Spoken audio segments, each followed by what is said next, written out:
विद्यार्थी मित्रांनो, आपण पहिले 2 मॉड्यूल बघितले आहे. अ, त्यात पहिल्या मॉड्यूलमध्ये आपण रिसर्चच्या व्याख्या आणि रिसर्चची काही कॉन्सेप्ट्स याबद्दलची माहिती बघितली.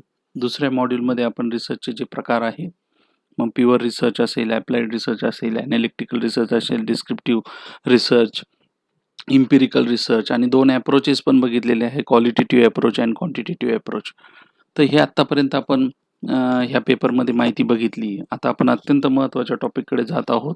मॉड्यूल नंबर 3 याच्यामध्ये आपण 2 गोष्टी पाहणार आहोत. एक रिसर्च डिझाइन आणि सॅम्पलिंग डिझाइन. तर आता रिसर्च डिझाइनला आज आपण सुरुवात करणार आहोत.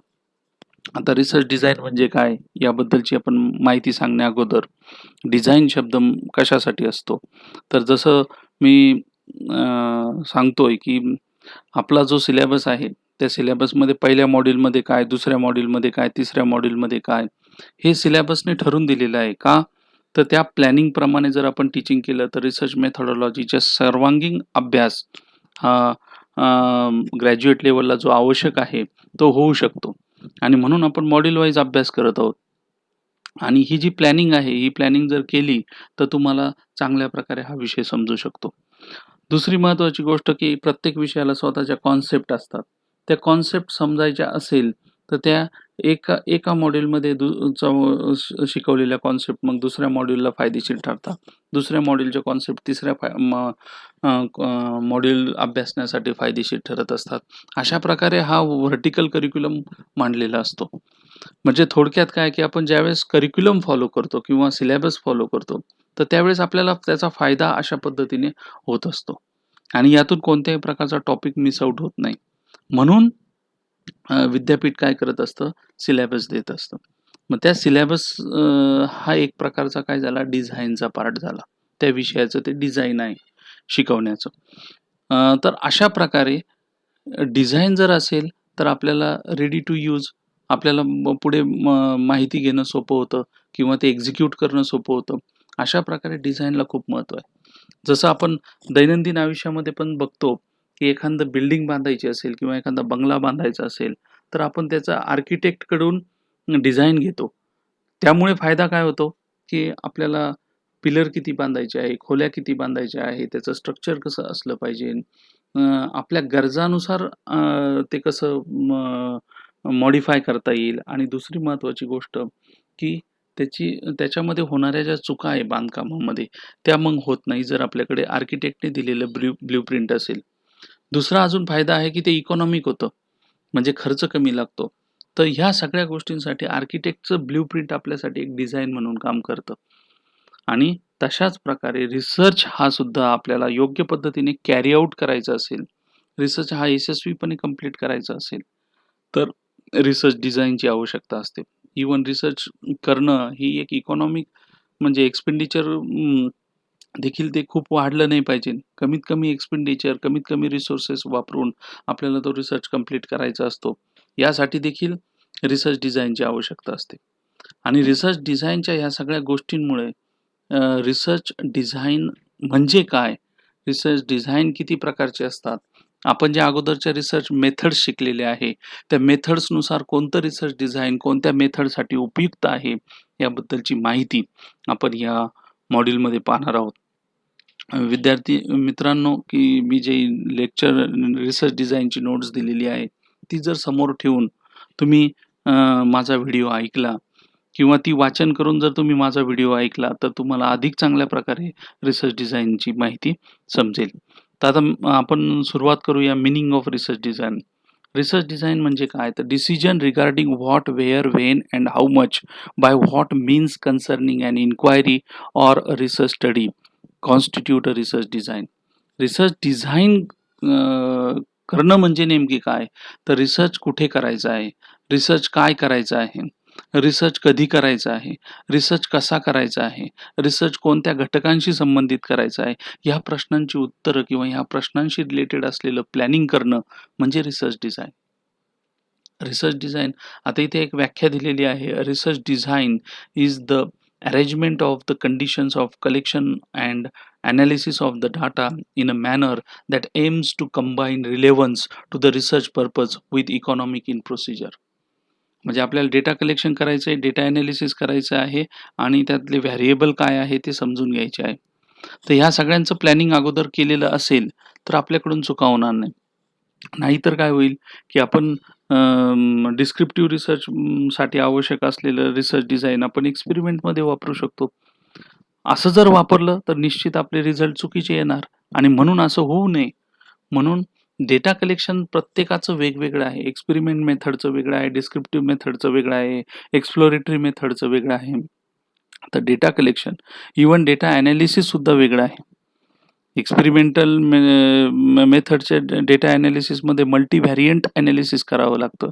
तर डिस्क्रिप्टिव्ह मेथडमध्ये सिंपल एनालिसिस असतं. तर अशा प्रकारे सिंपल एनालिसिस टेक्निक असतात. तर अशा प्रकारे आपल्याला काय एनालिसिस करायचं आहे हे सुद्धा अगोदर तयार असणं आवश्यक आहे. आणि ह्या सगळ्या गोष्टींमध्ये आपण समजा एक्सपेरिमेंट करणार आहोत, तर एक्सपेरिमेंटला काही इक्विपमेंट लागणार आहोत. इव्हन डिस्क्रिप्टिव्ह रिसर्च करणार असेल, तर आपल्याला काही सर्व्हे करायचे आहे. क्वेशनरी कोणाची घ्यायची, किती प्रमाणात घ्यायची, ह्या सगळ्यांसाठी अगोदर प्लॅनिंगची गरज आहे. जर हे प्लॅनिंग केलं नाही, तर नॅचरली आपला खर्च वाढणार आहे, वेळ वाया जाणार आहे आणि आपल्याला जे रिझल्ट अपेक्षित आहे, ते देखील मिळणार नाही. म्हणून चांगलं रिसर्च डिझाइन जो करेल, त्याची रिसर्च हा अतिशय जास्त रिलायबल, व्हॅलिड आणि इकॉनॉमिकल असणार आहे. तर यामध्ये सांगितलेलं आहे, की रिसर्च डिझाइन आपल्याला कोणकोणत्या प्रश्नांची उत्तरं देतं. तर ह्या प्रश्नांची लिस्ट देखील इथं केलेली आहे. जवळपास 10 प्रश्न, महत्त्वाचे 10 प्रश्नचं उत्तर रिसर्च डिझाइन देतं. What is study about? Research कशा संदर्भात आहे? आपल्याला कशा संदर्भात रिसर्च करायचा आहे? कोणत्या टॉपिकशी, कोणत्या प्रॉब्लेमशी आपल्याला रिसर्च करायचा आहे? Why is the study being made? हा रिसर्च का करायचा आहे? म्हणजे त्या प्रॉब्लेमचं नेचर काय आहे? स्वरूप काय आहे? हे आपल्याला समजून घ्यायचं आहे. Where will the study be carried out? कोणत्या ठिकाणी रिसर्च कॅरी आउट होणार आहे, करायचं आहे. लॅबमध्ये करायचं आहे की नॅचरल सेटिंगमध्ये करायचं आहे, याबद्दलची डिसिजन हा रिसर्च डिझाइनमध्ये ऑलरेडी अगोदर घेतलेला असतो. What type of data is required? कोणत्या प्रकारचा डेटा आपल्याला गरजेचा आहे. Where can be the required data be found? Required data जो असतो, तो कुठे मिळणार आहे, म्हणजे कोणत्या ठिकाणी? Either it is a structured data, ready to use आहे, की आपल्याला डेटा कलेक्ट करायचा आहे. याची जी उत्तरं आहे आपल्याला रिसर्च डिझाइनमध्ये द्यायचे. What provides of time will the study includes? हा रिसर्च कंप्लीट करण्यासाठी आपल्याला किती प्रमाणामध्ये टाईम लागणार आहे? किती वेळ आपल्याला रिसर्च कंप्लीट करण्यासाठी लागणार आहे? त्याचे देखील प्लॅनिंग रिसर्च डिझाइनमध्ये केलेलं असतं. What will be the sample design? Sample design कोणतं असलं पाहिजे? म्हणजे पॉप्युलेशन म्हणजे काय? की टोटल एखाद्या डिस्ट्रिक्टमध्ये एखाद्या कम्युनिटीचा आपण स्टडी करतो, तर त्या कम्युनिटीचं जी लोकसंख्या आहे ते पॉप्युलेशन झालं. पॉप्युलेशन म्हणजे लोकसंख्या नाही, तर ऑल नंबर्स ऑफ सॅम्पल्स. सगळे जे सॅम्पल आहे 100% सॅम्पल त्याला पॉप्युलेशन म्हणतात. पण आपण कधीही 100% सॅम्पल घेत नाही. कोणत्याही रिसर्च, कारण ते इकॉनॉमिकल नसतं. समजा कम्युनिटीचा स्टडी करायचा आहे आणि काही लाखांनी ती कम्युनिटी असेल, तर सगळ्यांचं सॅम्पलिंग घेणं शक्य नाहीये. मग आपल्याला त्यातून कोणत्या प्रकारचं सॅम्पल घ्यायचं आहे, कोणाकोणाला ची निवड आपल्या रिसर्चसाठी करायची आहे. तर याच्यासाठी काही सॅम्पलिंग टेक्निक्स आहे किंवा सॅम्पलिंग डिझाइन आहे, ते आपल्याला फॉलो करावं लागतं. तर त्यातले कोणते सॅम्पल आपण घ्यायचे, याच्या संदर्भात जी माहिती असते, ती सुद्धा रिसर्च डिझाइनमध्ये अगोदरच आपल्याला त्याची तरतूद करून ठेवावी लागते. म्हणजे आपण चुकीचं सॅम्पल घेणार नाही, व्हेग सॅम्पलिंग होणार नाही, ओव्हर सॅम्पलिंग होणार नाही किंवा खूप कमी प्रमाणात देखील सॅम्पलिंग होणार नाही. It is apt and accurate sampling घेण्यासाठी आपल्याला रिसर्च डिझाइनमध्ये याचं प्लॅनिंग करावं लागतं. What techniques of data collection will be used? Data collection ज्या टेक्निक्स आहे, म्हणजे सर्व्हे, डिस्क्रिप्टिव्ह मेथडमध्ये तुम्ही बघता की सर्व्हे करता येतो. क्वेशनरी हा एक प्रकार आहे. त्यानंतर इंटरव्ह्यू टेक्निक्स आहे किंवा मध्ये आपल्याला एक्सपेरिमेंट थ्रू डेटा कलेक्शन करायचं आहे लॅबमधून टेस्टिंगद्वारे. तर अशा प्रकारे वेगवेगळ्या रिसर्च मेथडसाठी वेगवेगळ्या प्रकारचे डेटा टेक्निक्स आहे. त्याच्यामध्ये पण आता इंटरव्ह्यू घ्यायचा आहे, तर मग तो ओपन एंडेड आणि क्लोज एंडेड असे 2 प्रकार आहेत त्याच्यात. ओपन एंडेड म्हणजे स्ट्रक्चर्ड इंटरव्ह्यू आणि अनस्ट्रक्चर्ड इंटरव्ह्यू. क्वेशनरी असेल तर ओपन एंडेड क्वेश्चन असतात, क्लोज एंडेड क्वेश्चन असतात. तर आपला जो रिसर्च मेथड्स आहे त्याप्रमाणे आपल्याला डेटा कलेक्शन कशाप्रकारे करायचं याचे सुद्धा डिसिजन्स घ्यावे लागतात. How will the data B analysed? आपल्याला डेटा कसा एनालाइज करायचा आहे? जर समजा डिस्क्रिप्टिव्ह मेथड असेल तर ॲव्हरेज, मीन अशा सिंपल एनालिसिस टेक्निक वापरून चालणार आहे किंवा काही काय स्क्वेअर टेस्ट आहे, फिटनेस टू गुड टेस्ट असतील, तर त्या टेस्ट आपण वापरून चालणार आहे. पण जर आपल्या एक्सपेरिमेंट आहे आणि मल्टी व्हेरिएबल्स आपण त्यात वापरणार आहोत. म्हणजे एकापेक्षा जास्त ज्याला आपण कॉम्प्लेक्स व्हेरिएबल म्हणतो. कॉम्प्लेक्स व्हेरिएबल डिझाइन की कॉम्प्लेक्स एकापेक्षा जास्त डिपेंडंट आणि एकापेक्षा जास्त इंडिपेंडंट व्हेरिएबल जर असतील, तर तो कॉम्प्लेक्स स्टडी झाला. तर अशा वेळेस आपल्याला multi variant analysis, statistical analysis वापरावं लागणार आहे. तर अशा प्रकारे त्याचं देखील प्लॅनिंग रिसर्च डिझाइनमध्ये केलेलं असतं.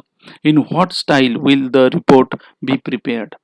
आता शेवटी जो आपला डेटा सगळा रिसर्च झाला, की आपल्याला त्याचा एक थिसिस तयार करावा लागतो किंवा रिपोर्ट तयार करावा लागतो. तो रिपोर्ट पण अनेक प्रकारचे रिपोर्ट अवेलेबल आहे. साधी आपण त्यात बिब्लिओग्राफी लिहितो. तर बिब्लिओग्राफी लिहिताना ए-पी-ए फॉर्मॅट आहे, शिकागो फॉर्मॅट आहे, त्यानंतर IEEE फॉर्मॅट आहे किंवा इतर काही जर्नलचे स्वतःचे पण फॉर्मॅट आहे. तर अशा प्रकारे ए-पी-ए फॉर्मॅट हा जास्त पॉप्युलर आहे सर्वत्र सोशल सायन्सच्या रिसर्चमध्ये आणि प्युअर सायन्सच्या रिसर्चमध्ये वापरला जातो. इंजिनिअरिंगच्या बाबतीत बोलायचं ठरलं तर IEEE फॉर्मॅट हा सगळ्यात जास्त फेमस फॉर्मॅट आहे. तर IEEE फॉर्मॅटनुसार आपल्याला रिसर्च पेपर तयार करावा लागतो किंवा थिसिस तयार करावा लागतो. तर अशा प्रकारे आपल्याला कोणत्या स्टाईलने रिपोर्ट लिहायचा आहे, त्याची सुद्धा तरतूद आपल्या रिसर्च डिझाइनमध्ये असली पाहिजे. तर ह्या सगळ्या 10 मेजर क्वेशन्स आहे. त्या 10 मेजर क्वेशनचं उत्तर आपल्याला याच्याही पेक्षा जास्त माहिती रिसर्च डिझाइनमध्ये असते. पण मेजर हे 10 क्वेशन्स आहे, की ज्याचे उत्तर आपल्याला रिसर्च डिझाइनमध्ये मिळत असतं. आता हे 10 क्वेशन्स जे मी सांगितलेले, त्याचं जर कॅटेगरायझेशन करायचं ठरलं, म्हणजे आता लिहिताना सिक्वेन्सनी जर लिहायचं ठरलं किंवा रिसर्च डिझाइन करताना प्लॅनिंग करायची ती सिक्वेन्स कोणती असावी, तर त्याचं कॅटेगरायझेशन खालील 4 प्रकारे केलं जातं. एक म्हणजे सॅम्पलिंग डिझाइन. मी अगोदर सांगितलं की सॅम्पल कसे घ्यायचे, पॉप्युलेशनमधून सॅम्पल कसे बाजूला काढायचे, त्याच्या टेक्निक या सगळ्या गोष्टी सॅम्पल डिझायनिंगमध्ये येतात. Observational design. डेटा कलेक्शन करत असताना आपल्याला कोणत्या प्रकारे डेटा कलेक्ट करायचा आहे, कोणता डेटा करायचा आहे आणि कोणत्या प्रकारे डेटा कलेक्शन करायचं आहे, याबद्दल ऑब्झर्वेशनल डिझाइनमध्ये माहिती केलेली असते आणि मग तो डेटा पुढे जाऊन पुढचं प्लॅनिंग जे असतं स्टॅटिस्टिकल डिझाइन. मग स्टॅटिस्टिकल डिझाइनचे 2 पार्ट पडतात, की आलेला डेटा आयदर क्वालिटेटिव्ह असेल किंवा क्वांटिटेटिव्ह असेल, पण शेवटी त्याला टेबल फॉर्मॅटमध्ये किंवा टॅब्युलर फॉर्मॅटमध्ये कन्व्हर्ट करावा लागतो. प्रत्येक आलेला डेटा हा न्यूमेरिकलमध्ये कन्व्हर्ट करावा लागतो आणि त्याचं एक टेबल तयार करून आपल्याला तो एक रॉ डेटा रेडी टू एनालिसिससाठी मिळतो. मग हा एक पार्ट कशाप्रकारे आपण करणार आहोत याचं प्लॅनिंग रिसर्च डिझाइनमध्ये असतं. दुसरा जो पार्ट असतो मी सांगितल्याप्रमाणे, की सिंपल स्टॅटिस्टिकल एनालिसिस मीन, मोड, मीडियम, ॲव्हरेज हे वापरून तुम्ही किंवा गुडनेस टू फिट टेस्ट अशा काही टेस्ट वापरून तुम्ही डेटा एनालिसिस करणार आहात, की मल्टीव्हेरियंट एनालिसिस करणार आहात. या संदर्भामध्ये देखील स्टॅटिस्टिकल डिझाइन मध्ये उल्लेख केलेला असतो आणि तो स्टॅटिस्टिकल डिझाइन हा एक आपल्या रिसर्च डिझाइनचा एक पार्ट असतो. आणि शेवटी आहे तो ऑपरेशनल डिझाइन. आपण स्टॅटिस्टिकल डिझाइन वापरल्यानंतर जो आउटपुट मिळतं, त्या आउटपुटचं इंटरप्रिटेशन, त्याचं एक्सप्लेनेशन कसं करायचं, त्याचं डॉक्युमेंटेशन कसं करायचं, त्याचं प्रेझेंटेशन कसं करायचं, हा जो पार्ट आहे त्याला म्हणायचं द ऑपरेशनल डिझाइन. तर हे सुद्धा आपल्याला फायनल करावं लागतं. मी तुम्हाला सांगितलं ए-पी-ए अमेरिकन सायकॉलॉजिकल असोसिएशन प्रमाणे तुम्हाला लिखाण करायचं आहे, की शिकागोने सांगितलेल्या फॉर्मॅटप्रमाणे तुम्हाला लिहायचं आहे, की IEEE प्रमाणे लिहायचं आहे. आणि दुसरी महत्त्वाची आलेले रिझल्ट एलॉबरेटली तुम्हाला इंटरप्रिट करायचे आहे, एक्सप्लेन करायचे आहे. तर हे सर्व प्लॅनिंग ऑपरेशनल डिझाइनमध्ये येत असतं आणि हे करत असताना ह्या सगळ्या सिक्वेन्सनी जर आपण एखादा रिसर्च डिझाइन करणार असाल, तर ते एक चांगलं रिसर्च डिझाइन असतं. आता नेक्स्ट आहे नीड फॉर रिसर्च डिझाइन. काय गरज आहे रिसर्च डिझाइन? तर रिसर्च डिझाइन ही अत्यंत आवश्यक गोष्ट आहे. जसं मी सांगितलं, की आर्किटेक्टकडून आपण जर ब्लूप्रिंट घेतलेली नसेल, तर आपलं घर हे इकॉनॉमिक होणार नाही. त्यात अनेक प्रकारच्या चुका होतील. पुन्हा बऱ्याचशा गोष्टी तोडून पुन्हा बांधण्यामध्ये वेळ वाया जाईल, पैसा वाया जाईल, श्रम वाया जाईल. म्हणून आपण आर्किटेक्टकडून पहिल्यांदा प्लॅन पास करून घेतो आणि त्याप्रमाणे घर बांधतो. तर सेम वे रिसर्च डिझाइन जर तुम्ही ॲप्रोप्रिएट नसेल किंवा रिसर्च डिझाइनकडे तुम्ही गांभीर्याने घेतलं, रिसर्च करताना घेतलं नाही, तर तुमच्या रिसर्चमध्ये डेटा हा चुकीचा कलेक्ट केला जाऊ शकतो किंवा तुम्ही स्टॅटिस्टिकल एनालिसिस चुकीच्या पद्धतीने करू शकतात आणि ऑटोमॅटिकली तुमचे जे कन्क्लुजन असेल ते मिसलीडिंग होण्याची शक्यता असते आणि तुमचं जे सगळी रिसर्चची जी मेहनत आहे ती कदाचित वेग होण्याची शक्यता असेल किंवा ती ती चुकीच्या मार्गाने पुढे जाऊ शकेल. तर ह्यासाठी रिसर्च डिझाइन हे एक अत्यंत गरजेचा पार्ट आहे. रिसर्च डिझाइन आपल्याला रिसर्चच्या प्रत्येक स्टेपवर गाईड करत असतो आणि त्या पद्धतीने जर रिसर्च केला तर त्याची रिलायबिलिटी, व्हॅलिडिटी आणि त्याची इकॉनॉमिक संदर्भामध्ये कमी प्रमाणात इकॉनॉमिकल तो रिसर्च सक्सेसफुल होण्याचे चान्सेस असतात. म्हणून research design is very important. Feature of good design. चांगलं रिसर्च डिझाइन कशाला म्हणायचं? तर सगळ्यात महत्त्वाचं चांगलं रिसर्च डिझाइन म्हणजे काय? तर पहिले सांगितले good research design is often characterised by objectives like flexible, appropriate, efficient and economical. हे 4 जे ॲब्जेक्टिव्हज आहे हे अतिशय महत्त्वाचे आहे, की रिसर्च हे फ्लेक्सिबल असलं पाहिजे, डिझाइन हे फ्लेक्सिबल असलं पाहिजे. बऱ्याच वेळेस ॲक्चुअल काम करत असताना काही डिसिजन्स घ्यावे लागतात. ते डिसिजन घेण्याची तरतूद आपली रिसर्च डिझाइनमध्ये असली पाहिजे. म्हणजे तेवढी फ्लेक्सिबिलिटी, की डाटा कलेक्शन करत असताना काही वेळेस आपल्याला डेटा हा सब्जेक्टिव्ह होत असेल, तर त्याला ऑब्जेक्टिव्हमध्ये कन्व्हर्ट करण्यासाठी किंवा नो रिस्पॉन्स असतात फॉर एक्झाम्पल. क्वेशनरी बऱ्याच वेळेस भरून घेताना बरेचसे व्यक्ती हे काही क्वेशन भरत नाही. मग अशा वेळेस आपल्याला डेटावर थोडीशी प्रोसेस करण्याची फ्लेक्सिबिलिटी जर रिसर्च डिझाइन ने दिली पाहिजे. ॲप्रोप्रिएटनेस. रिसर्च डिझाइन मी तुम्हाला सांगितलं, की डिस्क्रिप्टिव्ह रिसर्च डिझाइन असेल, तर त्याच्यासाठी तुम्हाला ऑब्झर्वेशन, सर्व्हे ह्या गोष्टी कराव्या लागेल. एक्सपेरिमेंट असेल, तर तुम्हाला लॅबमध्ये टेस्टिंग करावी लागेल. तर तो ॲप्रोप्रिएट रिसर्च मेथडनुसार तुमचा रिसर्च डिझाइन असला पाहिजे. इफिशियंट, प्रभावी असला पाहिजे, इकॉनॉमिक, कमीत कमी खर्चामध्ये होणारा पाहिजे. जर आपण प्लॅनिंग केलं तरच तो खर्च कमी होऊ शकतो. म्हणून गुड रिसर्च डिझाइनचे हे 4 ॲब्जेक्टिव्हज आहे. त्याला आपण गुड रिसर्च डिझाइन असे म्हणतो. दुसरं आहे generally the design which maximise bias, the reliability of the data collected and analyse up, it's considered a good design. म्हणजे रिसर्च डिझाइन असं असलं पाहिजे की त्याच्यामुळे आपल्या रिसर्चची रिलायबिलिटी, विश्वसनीयता वाढली पाहिजे. म्हणजे काय? की रिसर्च डिझाइन जर प्रत्येक स्टेपला योग्य पद्धतीने काळजीपूर्वक बनवलेलं असेल, तर निश्चित येणारे रिझल्ट हे जास्त रिलायबल असतात.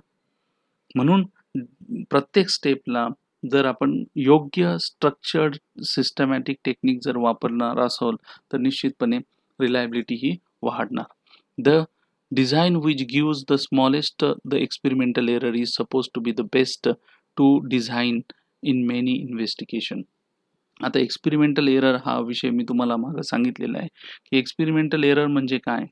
तर एक्सपेरिमेंटल एररचं उदाहरण मी तुम्हाला सांगितलं, की बरेचसे फॅक्टर असतात, की जे आपल्या डिपेंडंट व्हेरिएबलला काय करत असतात? प्रभावित करत असतात. आपल्याला वाटतं आपण इंडिपेंडंट एकच व्हेरिएबल वापरलेला आहे, परंतु ते असे काही इंडिपेंडंट व्हेरिएबल असतात, ते की जे आपल्या डिपेंडंट व्हेरिएबलला प्रभावित करत असतात. याचं उदाहरण मी तुम्हाला सांगितलं, की शिक्षक शिकवत असताना बऱ्याच वेळेस fluency of teacher, communication skill of teacher, teaching aids of मग रिसर्च मेथोडॉलॉजी किंवा रिसर्च आपलं टीचिंग मेथड हे एक आपण आपल्या लक्षात असतं, कारण आपण लॅबमध्ये टेस्टिंग करत असतो. आपलं सॉरी क्लासरूममध्ये टेस्टिंग करत असतो एका रिसर्च टीचिंग मेथडची आणि टीचिंग मेथडची टेस्टिंग करत असताना बऱ्याच वेळेस आपण टीचरच्या कम्युनिकेशन स्किलचा विचार करत नाही किंवा टीचर रिलेटेड हे झाले व्हेरिएबल्स. तसेच स्टुडंटचं intellectual capacity, intellectual IQ level जर जर मुळात चांगला असेल तर रिझल्ट पॉझिटिव्ह येणार. तर ह्याचा अर्थ काय, की आय-क्यू हा इंडिपेंडंट व्हेरिएबल झाला, की जो स्टुडंट हा डिपेंडंट व्हेरिएबलला प्रभावित करत असतो. तर याचं जर प्रमाण कमीत कमी ठेवता आलं, रिसर्च डिझाइन करत असताना ह्या गोष्टींचा विचार करून याचा प्रभाव जर कमीत कमी ठेवता आला, तर आपलं रिसर्च डिझाइन गुड आहे. कारण ते चांगला रिझल्ट स्मॉलेस्ट एक्सपेरिमेंटल एरर करत असतो. विद्यार्थ्यांचा आय-क्यू लेव्हल जर आपण एकसारखा ठेवला, समान ठेवला, तर आपल्याला त्यातून टीचिंग मेथड्समधून येणारं जे आउटपुट आहे, टीचिंग मेथड या व्हेरिएबलचा विद्यार्थ्यांवर होणारा परिणाम हा कमीत कमी एररनुसार, कारण इंटेलेक्चुअल फॅक्टर थोड्या ना थोड्या प्रमाणात प्रभावित करणारच आहे आय-क्यू लेव्हल. पण तरी देखील तो कमीत कमी कसा करता येईल?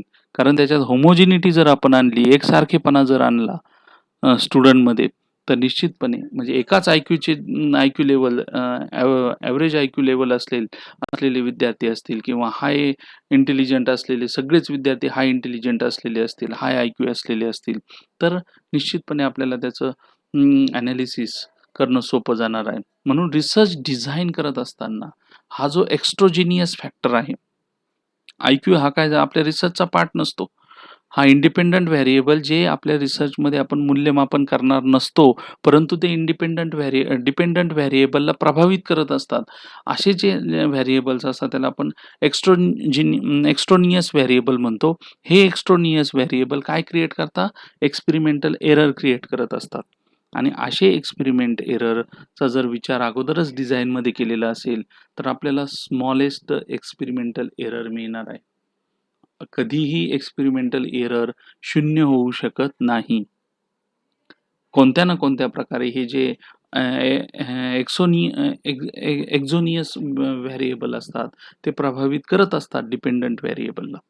परंतु योग्य रिसर्च डिझाइन असेल, तर त्याचा प्रमाण कमीत कमी करण्यासाठी मदत होऊ शकते. तर अशा प्रकारे ते रिसर्च डिझाइन गुड असलं पाहिजे. नंबर 4 आहे research of design which provides maximum information and provide an opportunity for considering many different aspects of a problem is considered most appropriate and efficient design in respect of many research problem. Research design अशा प्रकारे असलं पाहिजे की ते एकाच variable ची माहिती आपल्याला व्हेरिएबलचे रिलेशन किंवा 2 व्हेरिएबलच्या रिलेशनमधली माहिती देईल असं नसावं. एखादी घटना असेल, त्या घटनांची सर्वांगीण माहिती जर त्या रिसर्चमधून मिळत असेल, तर ते रिसर्च डिझाइन चांगलं आहे. किंवा एखाद्या घटकामध्ये 2 किंवा 2 पेक्षा जास्त व्हेरिएबलचा अभ्यास करत असताना आपल्याला जास्तीत जास्त व्हेरिएबलची माहिती जर त्या रिसर्चमधून मिळत असेल, तर ते रिसर्च डिझाइन चांगलं आहे. तर इट शुड बी 5वा मुद्दा आहे गुड डिझाइनचा.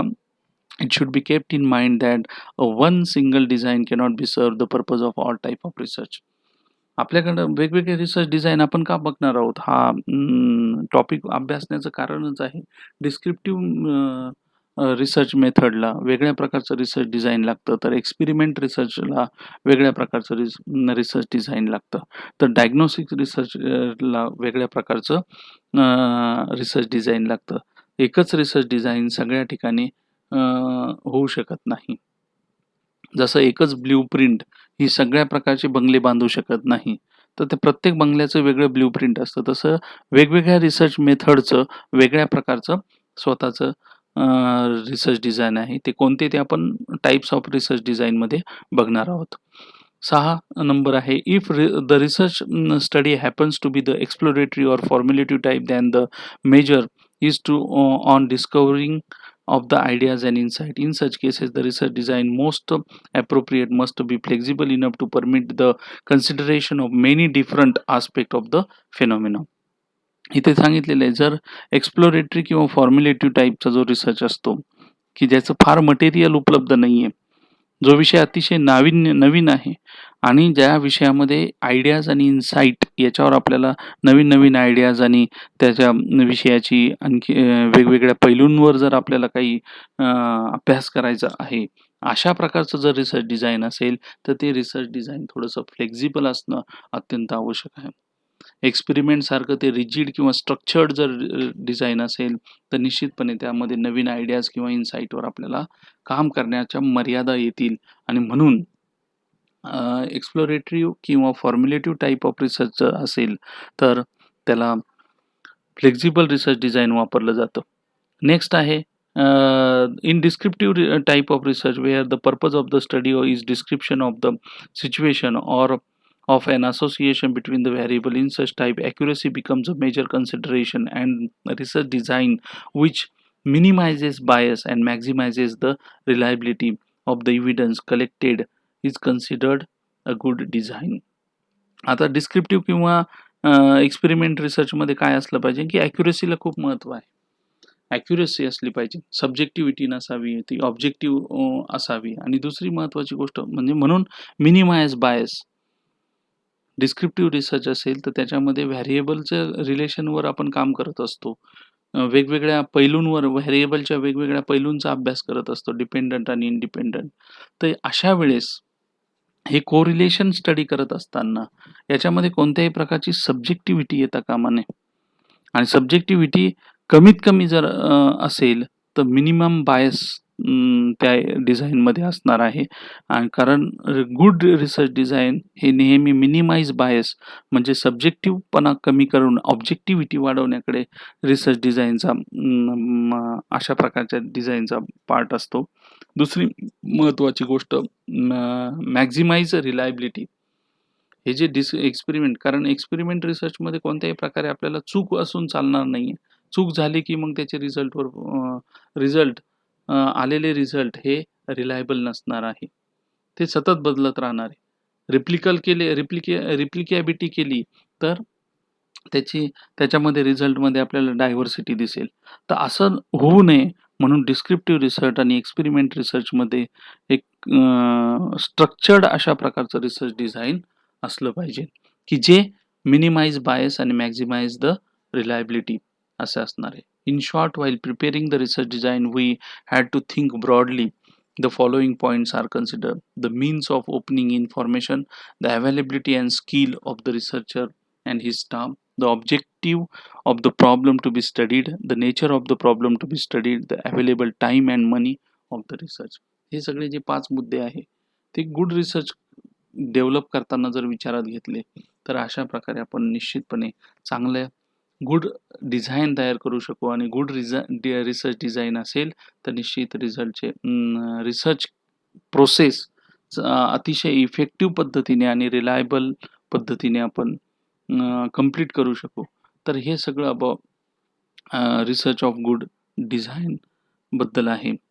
आता नेक्स्ट व्हिडिओमध्ये आपण रिसर्च डिझाईन चे प्रकार पाहण्या अगोदर काही कॉन्सेप्ट आहे की जे ऑलरेडी आपण स्टडी केलेले आहे पहिल्या मॉड्यूलमध्ये, त्या पुन्हा एकदा बघणार आहोत कारण important concept relating to the research design हा जो पार्ट आहे हा आता आपण नेक्स्ट व्हिडिओमध्ये पाहणार आहोत. थँक्यू.